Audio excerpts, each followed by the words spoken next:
Episode की start में हम शियाओ को देखते हैं जिसकी बॉडी के अंदर गोल्डन आर्मर समा जाता है ताकि वो स्नेक के बड़े भाई वाले अटैक को रोक सके। और फिर जब स्नेक का बड़ा भाई उस पर अटैक करता है, उस अटैक की वजह से चारों तरफ बस धुआं धुआं ही फैल जाता है, जिससे सारे स्नेक्स को लगता है कि शियाओ मर गया। लेकिन तभी थोड़ी देर बाद जब धुआं हटता है तो उस जगह से काफी ज्यादा रोशनी बाहर निकलने लगती है और फिर उस रोशनी के साथ वहां पर शियाओ आता है जिसके सामने गोल्डन आर्मर का शील्ड लगा हुआ था, क्योंकि गोल्डन आर्मर ने अपनी शील्ड की मदद से उसे बचा लिया था। और अब शियाओ बिल्कुल ही अपने फादर की तरह दिखाई दे रहा होता है, जो देखकर स्नेक का बड़ा भाई एकदम गुस्सा हो जाता है और उससे कहता है, तुमने मुझे गुस्सा दिलाकर ठीक नहीं किया, अब मैं तुम्हें बताता हूँ कि मैं क्या कर सकता हूँ। जिसके बाद वो दोबारा से उसके ऊपर अटैक करने के लिए जाने लगता है और इस बार वो सामने के बजाय 1 सेकंड के अंदर ही शियाओ के पीछे आ जाता है और फिर वहां से उसके ऊपर अटैक करने के लिए अपना अटैक एक्टिवेट करने लगता है। जिसके बाद वो अपना खतरनाक अटैक शियाओ की तरफ ही कर देता है, लेकिन शियाओ भी तैयार था। वो सामने अपनी शील्ड को रख लेता है जिस वजह से उसका अटैक शियाओ को कुछ नहीं कर पाता।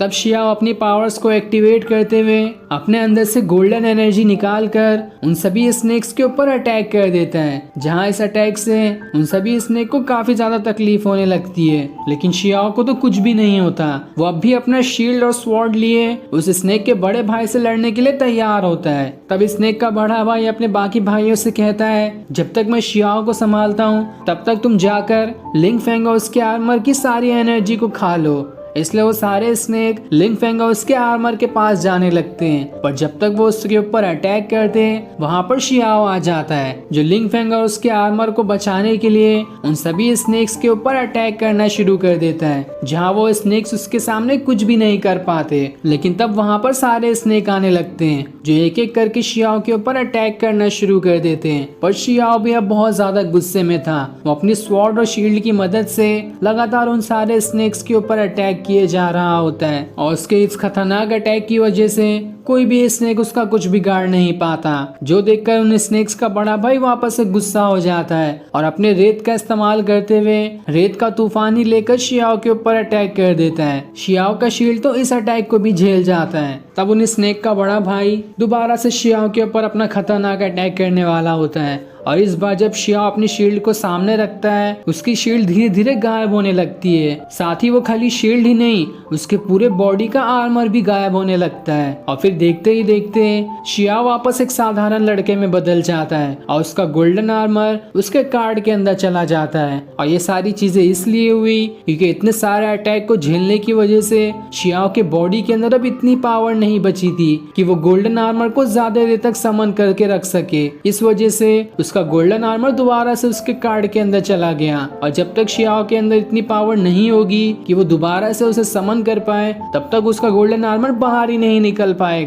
ये देखकर शियाओ तो एकदम ही घबरा जाता है और उन स्नेक्स की खुशी का ठिकाना नहीं रहता कि चलो अब तो इसका गोल्डन आर्मर भी इसके पास नहीं है, अब तो इसे हराना बस चुटकियों का ही खेल है। इधर शियाओ एकदम डरे और उदास हुए गोल्डन आर्मर के कार्ड को देख रहा होता है। तब उन स्नेक का बड़ा भाई उससे कहता है, कुछ और तरीका है तो वो भी इस्तेमाल कर लो, लेकिन आज तुम्हारी मदद कोई नहीं करने वाला। अब तो मैं तुम पर ऐसा अटैक करूंगा कि तुम तो जिंदा ही नहीं बचोगे। जिसके बाद वो दोबारा से अपना खतरनाक वाला अटैक उसकी तरफ करने लगता है। साथ ही यह अटैक लिंग फेंग और उसके आर्मर को भी लगने वाला था, पर जब तक यह अटैक उन्हें लगता, अचानक से वहां पर एक कार्ड आ जाता है जिसके अंदर एक पोर्टल बना हुआ था और एक पोर्टल शियाओ के पास खुलता है तो दूसरा लिंग फेंग और उसके आर्मर के पास, जो देखकर दोनों ही एकदम हैरान हो जाते हैं कि आखिर ये पोर्टल किसने बनाया। लेकिन अभी उनके पास ये सारी चीजें सोचने समझने का टाइम नहीं था। तभी वहां पर एक हाथ निकलकर शियाओ को धक्का मारकर उस पोर्टल के अंदर ही डाल देता है, क्योंकि शियाओ अभी तक यही सोच रहा था कि ये पोर्टल किसने बनाया।